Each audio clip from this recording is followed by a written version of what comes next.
fifth grade. Really ain't no difference if that nigga gay. Blood satellite. I have too many books now. They get lost. I have them organized by category, and then this one I didn't know where to put it because it touches on a couple things. It's kind of political history. It's kind of religion and theology as well. But I really liked this book, and I want to talk about it. And I'll just do it as I'm telling you a story because it's not really philosophical. It's more history. It's more just a snapshot of something that happened in America in the mid 20th century. It's called Tri-Faith America, written by Kevin M. Schultz. So it's Tri-Faith America. The subtitle here is How Catholics and Jews Held Post-War America to Its Protestant Promise. Now, this is a pretty mainstream book published by Oxford University Press. And I found it's a retelling of kind of the mid 20th century, this conflict or this organization, but also conflict amid Jews and Protestants and Catholics vying for prominence within America and how that changed America. So it's told very, very straightforward, and it does not really whitewash the role Jews had in this stuff. But the big takeaway was how Catholics were causing all these fucking problems in America. and I think that's important. I think that's an important story to tell from front to back, start to finish. So I'll just tell it from the start. I'll do some quotes in here, and we'll see what you think. I'm not going to take, at least to start, any pro or anti stance about anything that happened. But I do think it's interesting, and if there's criticism against the Catholic Church, I do agree with them, and I do think these actually happened. So just to give you, what are we talking about with Tri-Faith America? So Tri-Faith America is this idea of Judaism, Catholicism, and Protestantism being the kind of central identity of America, and how this was a new thing post-World War I, mainly World War II, but also post-World War I. And so when I say, America was a Protestant nation, I kind of mean that post-Civil War, because as we covered American history on this show, there is a strong argument to be made that throughout most of American history, America was really like 4 to 6 different identities, all vying for power. Yes, you had the Protestants, but you also had the Quakers. And then you also had the Appalachians, who weren't any of that. And then those are all very distinct culturally and genetically and everything socially like that. And they still exist in some form. But, post-Civil War, the idea of America is a Protestant nation, that was kind of inarguable. Protestantism was without question, the number one dominant religion in America until these fucking Catholics and Jews showed up. Basically, that's a story. If I had to do the fucking Star Wars scroll of this, the setup is America was Protestant until these fucking Jews and Catholics showed up. So Tri-Faith America was invented after World War I to respond to the rise of the KKK and a resurgence of American nativism. Many saw the rise of European totalitarianism as a threat, and all hegemonies must be fought. So, to explain this, you got to kind of explain how big the KKK was back then. And you'll hear that from various groups over time. But the KKK, at its core, people will tell you a story about they were just about like hating and killing blacks. That's not true. If you look at what the KKK was, it was an explicitly Protestant organization. It was kind of for white people, but it was like, we're America. We are clearly the majority. And this was at a time, pre most of the immigration, right? Where you could look around and say, yeah, this is obviously a white Protestant nation. And we're going to join together and wear these outfits and stuff and have a political influence because we want to fight this new thing called mass immigration.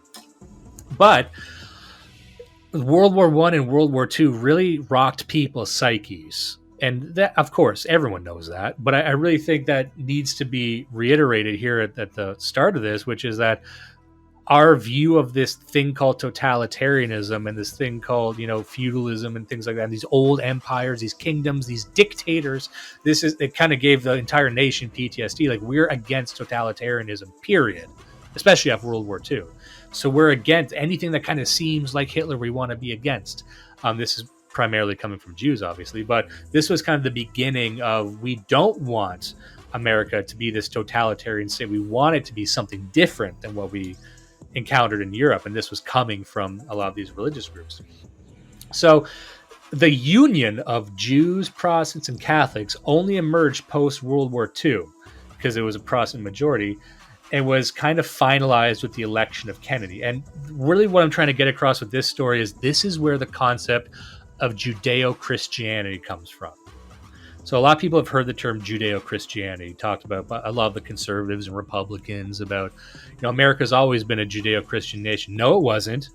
It was really, and we can track where that terminology came from.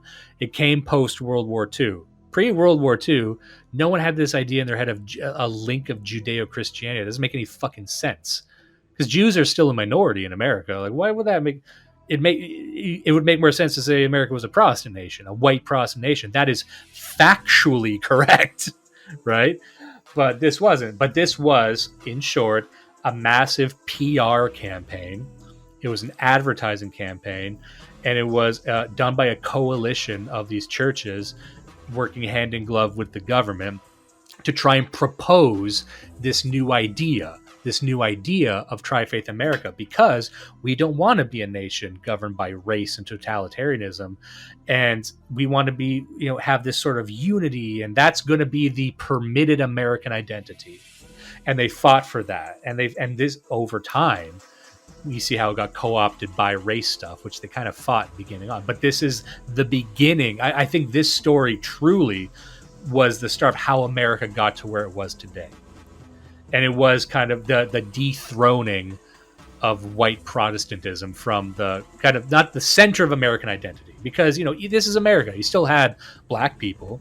You still had this sort of buffer zone of Mexicans at the southern border, but they would say, look, on the books, we're clearly a white Protestant nation. This is how that changed, and how that change triggered a fucking avalanche of other shit. And that led directly to the civil rights stuff, directly to the immigration stuff, directly to anything race and gender related. Kind of started with this in a way.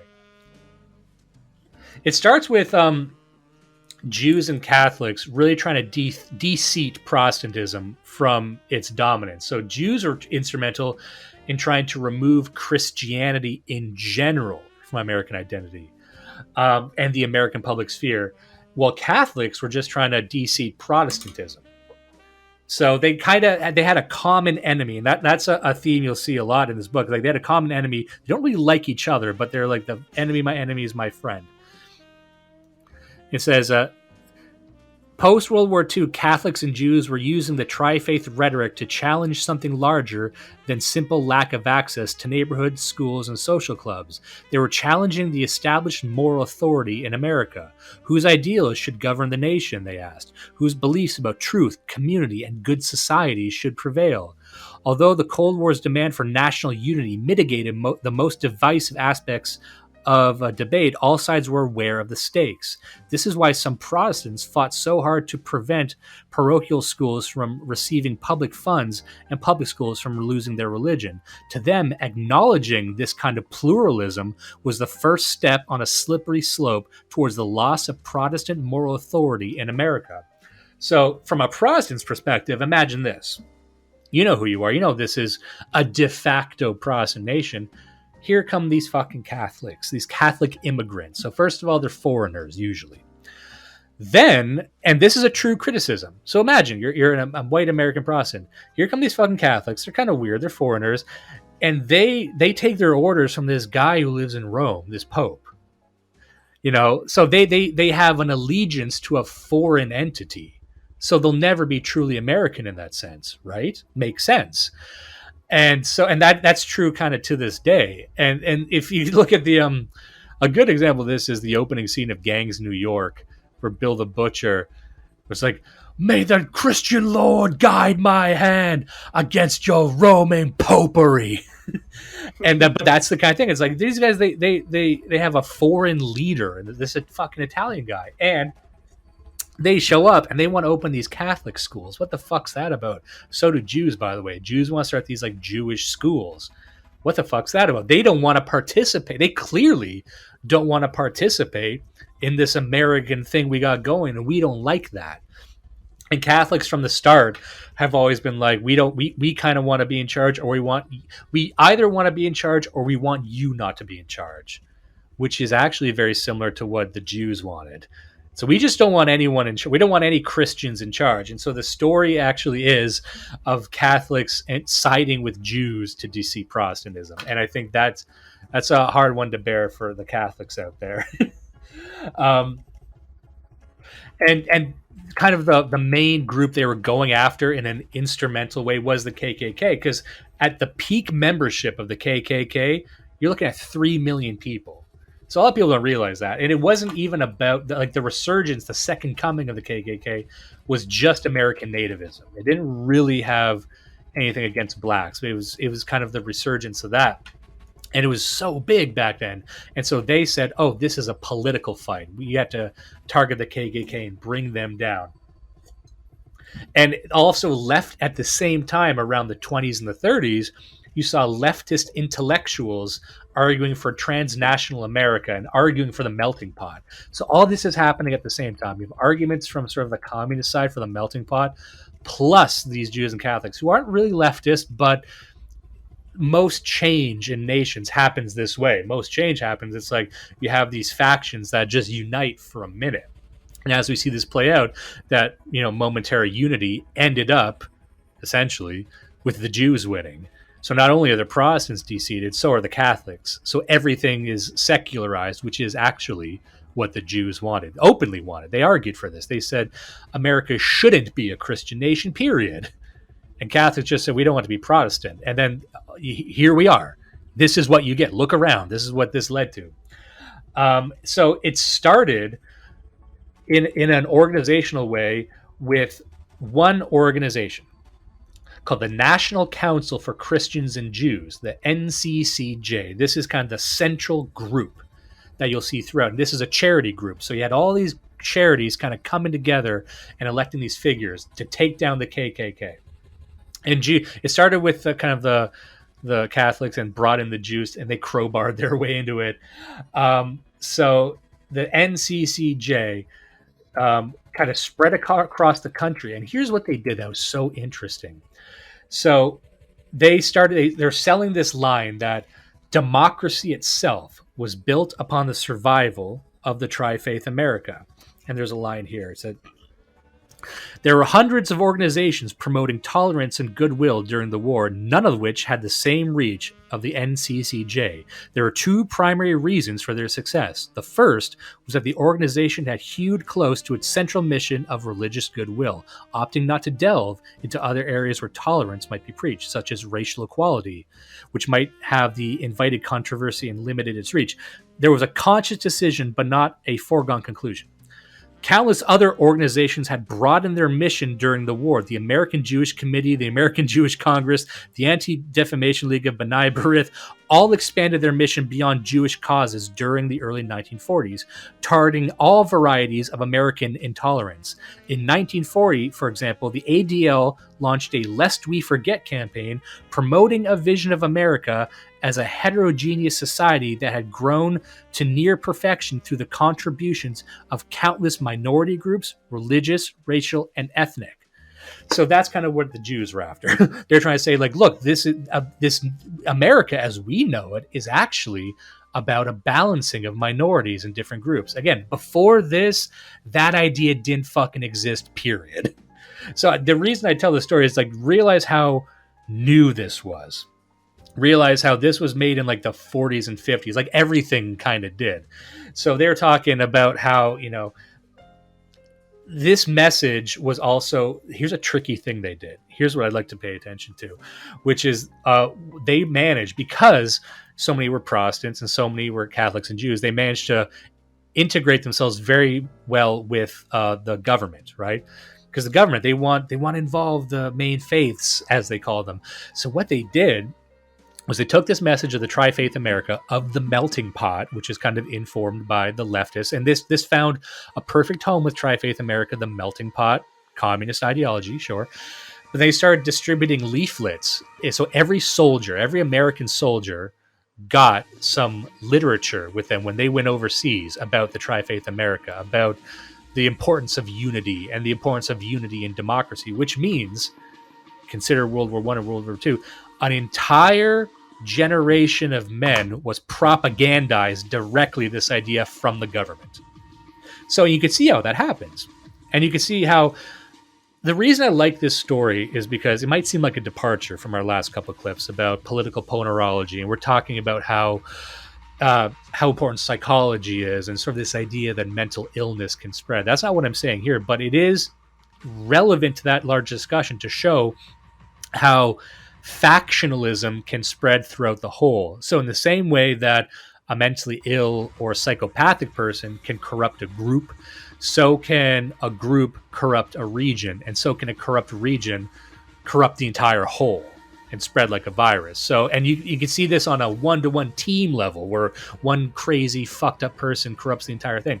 So I think it's important to show how not only this specific charity, this specific religious group spread like a virus, and they did it it only took a couple of things. It only took them having a good relationship with the military to send out a fucking little leaflet, a little prayer book to every single young man in America who fought in that war. And because of the draft, I don't know how many young men fought in these wars. So you have an entire generation directly propagandize this idea, and you wonder how it takes off, right? Here's another reason it took off. People are wondering. So the story was during the war, all the advertisers and marketers in America joined what's called the Advertising Council of America. And they would work with the government because they want to do their part. They want to do their part back home to, popularize the war, essentially, propagandize the war. And it was the Advertising Council of America who came up with a lot of things that you probably remember to this day. For example, Rosie the Riveter. Rosie the Riveter wasn't made by the government. It was made by ad men. And there's still fucking 30-year-old bitches who have that poster hanging in their room. Yeah. So was that a success? You know what they also came up with? Loose lips sink ships. That was an ad guy who came up with that. I learned, I'm like, damn, we're really good at this. Yeah. We're not. How many did that go across different wars? How many people have talked about that just in their own lives? That's good. But here's the thing. After the war ended, the American Advertising Council said, we want to keep this council. We got this thing going. War's over. We like that. We still want to have a relationship and probably contracts with the government. So they just said, okay, what we're going to do is we're going to do a bunch of charitable causes. We'll do free marketing for a bunch of government stuff just to keep this relationship going. One of them was the NCCJ. So all the nation's top advertising minds did free work for this as well. So you've got government propagandization on one end. Then you also have the entire weight of modern advertising for free doing it, And so, and what is this group? It's like a fucking a priest, a rabbi, and a Protestant guy up there. And like, we're the face of America. And they're spokespeople, just like anything else. They treat it like a business. And they, in 1942, they published the Declaration of Fundamental Religious Beliefs. This was the big thing to further cement Judeo-Christianity. And it spread across the entire country. How did it spread across the entire country? They toured it. The idea was to spread practically through events, holidays, propaganda, and speaking to teachers. So this idea of Judeo-Christianity, the Tri-Faith America, you had these guys like doing a tour. They went to events. They sat down with school boards and pitched them. Like, you can look at this as a proper campaign, as something that I would come up with. I'm like, if you want to get an idea across, it's like, how does this idea spread? Well, it spread through these 7 channels, like events, literature. They bought fucking billboards. They bought TV commercials. They did the whole fucking thing. So if people ever wonder where these ideas come from, I'm like, well, we can actually trace the history of it. It's pretty simple. In the modern day, it might take a bit more. We're more media literate now, and we're more distrustful of the government now. But essentially, you could get enough guys together and do the same thing. Samuel Dalzimer, who managed the creative side of United America, was a Jew active in the Anti-Defamation League. The council set an aggressive schedule and hoped for a broad nationwide campaign that would perpetuate the unity forged during the war. They were not disappointed. The campaign lasted 6 years, from 1946 to 1952. During its first quarter alone, United America made 293 million listener impressions on radio broadcasts across the country. That quadrupled to 831 million listener impressions in 1947 and more than 1 billion in 1949. United America ads appeared in dozens of shows, including the Abbott and Costello Show, the Jack Benny Program, the George Burns and Gracie Allen Show, blah, blah, blah. Print ads appeared in magazines and newspapers. One 1949 ad showed a pilgrim coming ashore in 1620 with an upset Native American saying, "Ugh, foreigners," highlighting the non-native origins of almost all Americans. So you're wondering, where does this idea come that all Americans are foreigners? It came from these motherfuckers. It came from a literal campaign that they put hundreds of millions of dollars behind that we're still fucking living with. Another ad in 1951 showed a bird nailing up a sign above his nest: "No Catholics, Jews, or Protestants." A neighbor bird came over to point out that only silly humans do that. The ad concluded, "Remember, brotherhood is something that makes freedom possible, and freedom is a mighty valuable thing these days." So you see words like brotherhood, you see words like unity, democracy. Like we're talking about right now, the shit CNN is talking about right now is a slogan invented by these people. Like, well, you need diversity for democracy. Why? They don't know. Because it was a fucking ad from 1946. There actually is no real intellectual depth to it. There is no philosophical or metaphysical or whatever backing to this. It was just something I would do in an after fucking noon.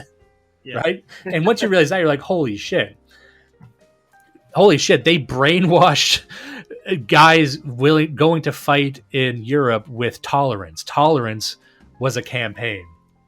And now I'll just kind of skip ahead a little bit because it's a story, and this is how it kind of got started, you know. But then the American Jewish Congress, broadened their scope to all intolerance in America after World War II.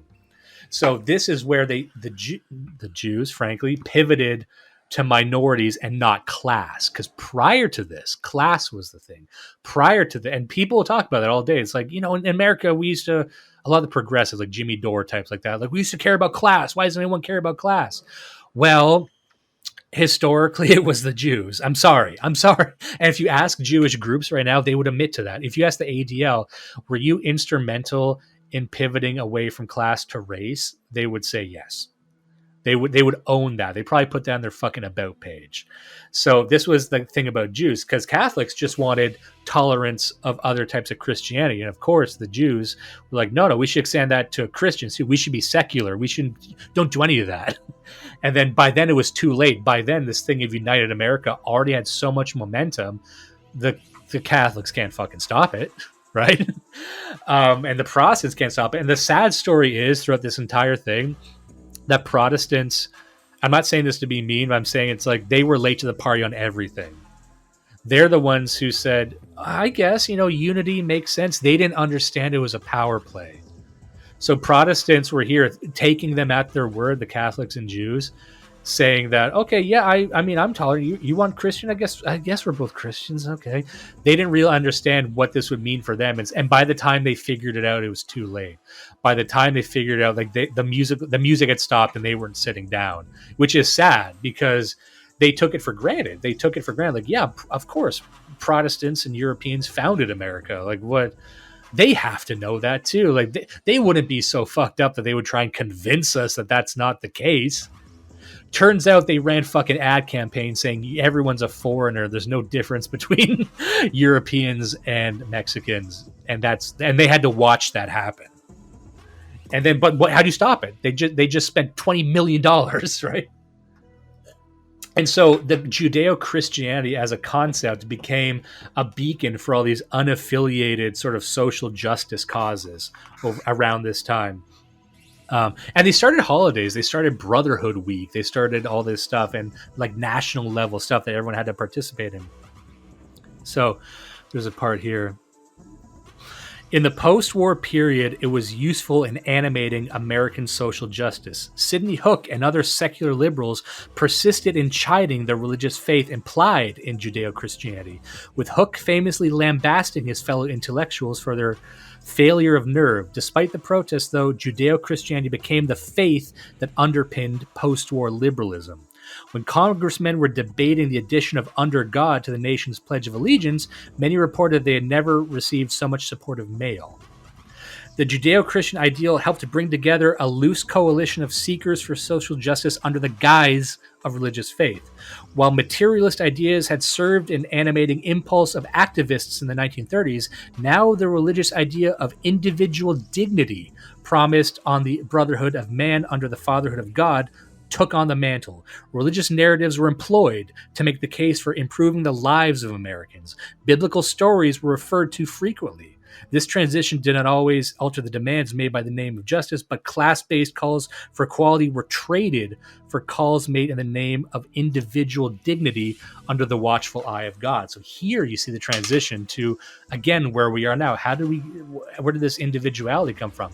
It kind of just rode on the coattails of this thing. And so these, like we saw with the communists just a minute ago, this idea of the melting pot, communists welded themselves on to the religious language. And that's why, if you've ever been on Twitter or you've been talking to a progressive and they'll say something like, did you know Jesus was a hippie? Did you know that God loves abortion? Like the cloaking of their ideas in a thin film of religious, I'd argue even like idolatry, this thin veneer of just like, actually in the Bible, what was the recent one? It was saying that God destroyed Sodom, not because of degeneracy, but because the rich people didn't support poor people enough. That was the narrative I've been hearing. And they believe that. But that is just in line with what they've always done. They've been doing this since the fucking 40s. Just putting on a costume and saying, yeah, gay sex, but God likes watching. That's them. They've never fucking changed. And this led directly to the civil rights movement. This leads directly to Martin Luther King. Why was it so important that Martin Luther King be a religious man? Despite, let's not even go into his private affairs. Let's not go into the stories about Martin Luther King being a fucking degenerate, sleeping around, having affairs, being just kind of a shitty guy, and being a total fucking propped up psyop. Let's just ignore that and say that Martin Luther King as a figure was the perfect figure to crowbar in sort of black nationalist, black supremacy, black whatever ideas into Christianity, into a weakened Christianity, into a Christianity that didn't know, that just saw, like, the Protestants are weak now, and the Catholics are learning that they're weak as well, and the Jews are really leapfrogging both of them, saying, by the way, now that we've made Protestants weak, we're going to make this not a Christian nation at all. And by the way, we're going to argue against, your separate schools, but we're going to have Jewish schools. But by the way, this is about us now, 100%. And the Catholics were the ones kind of last across the finish line and trying to figure it out. But also, and this is why Catholics especially took up the racial civil rights issue. And that's why Martin Luther King was the primary architect through Catholicism. And if you look at all these civil rights events, you'll notice the Catholics there front and center, Jews there front and center, Protestants maybe, but they were never really enthused by this. Protestants didn't get any of this.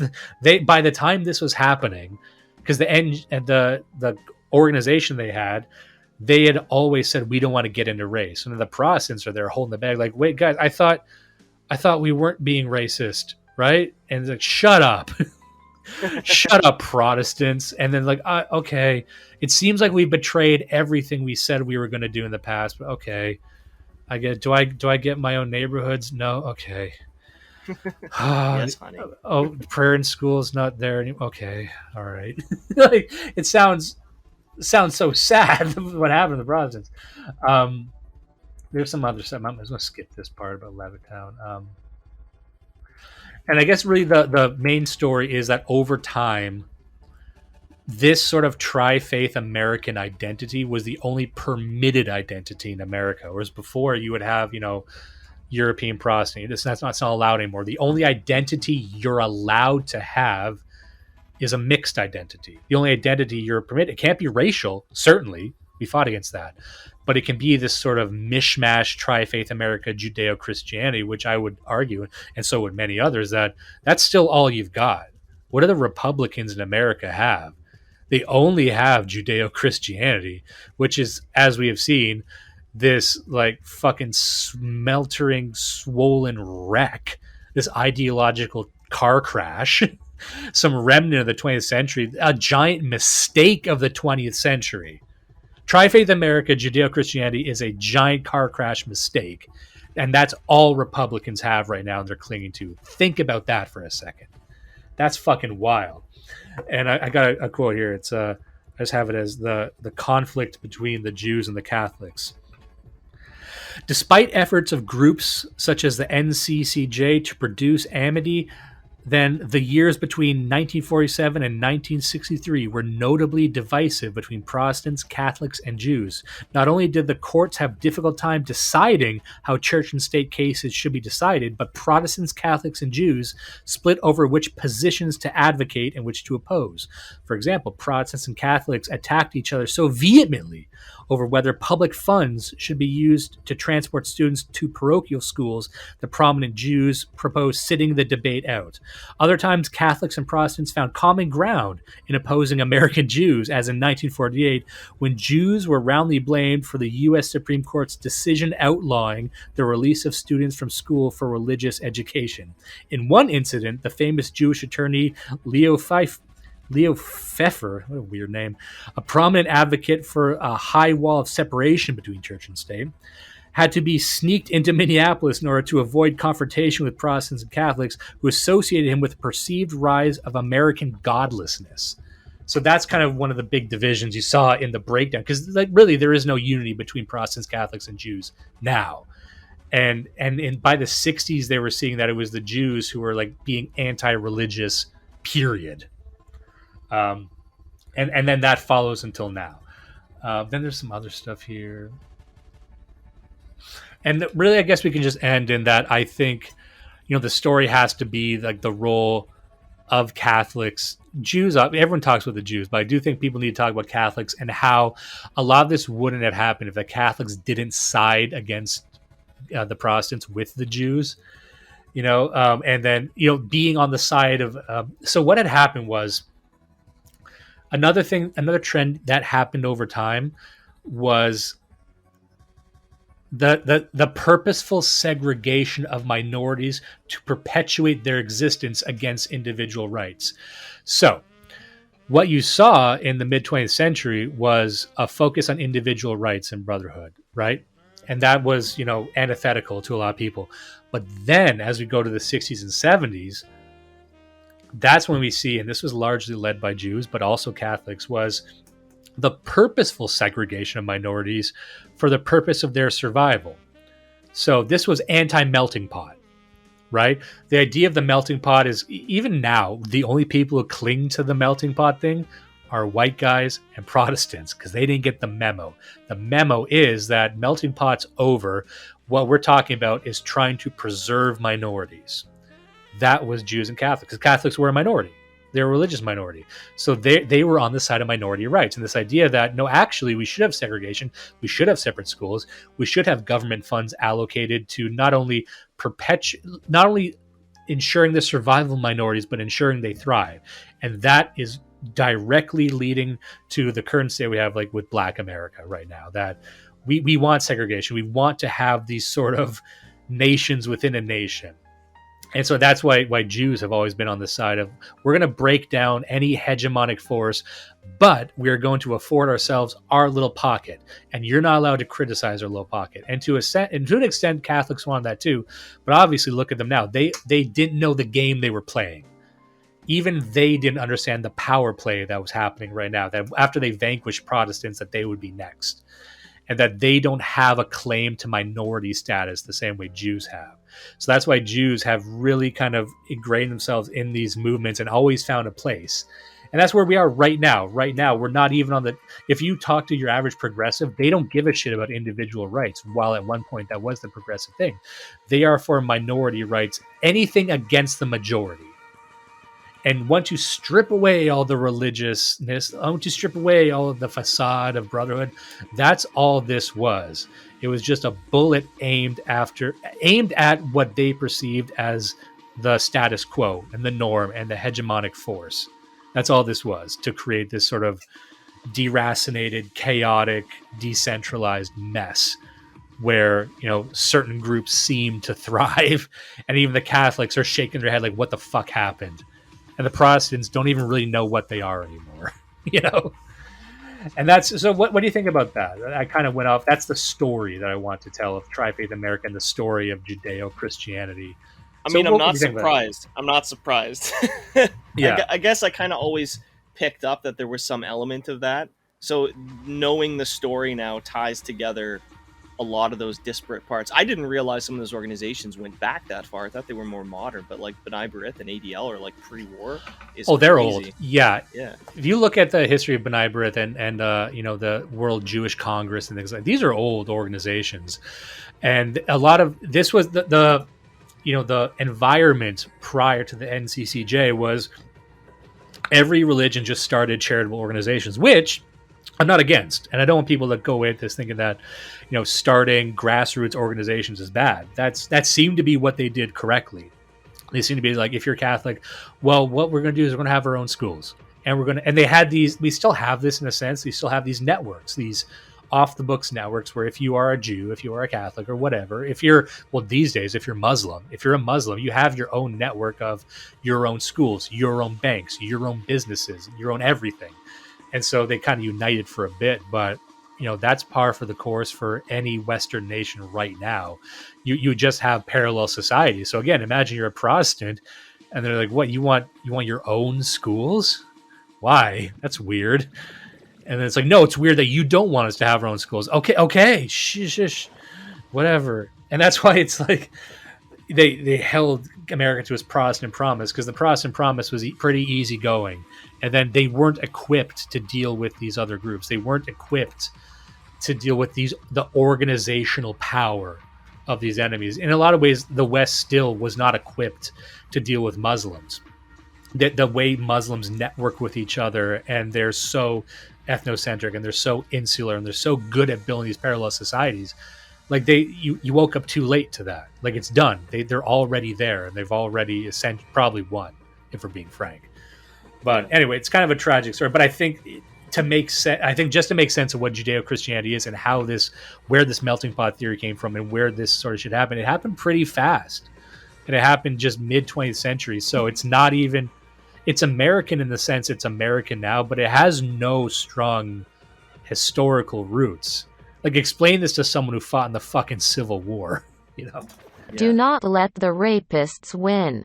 Listen and love Blood Satellite.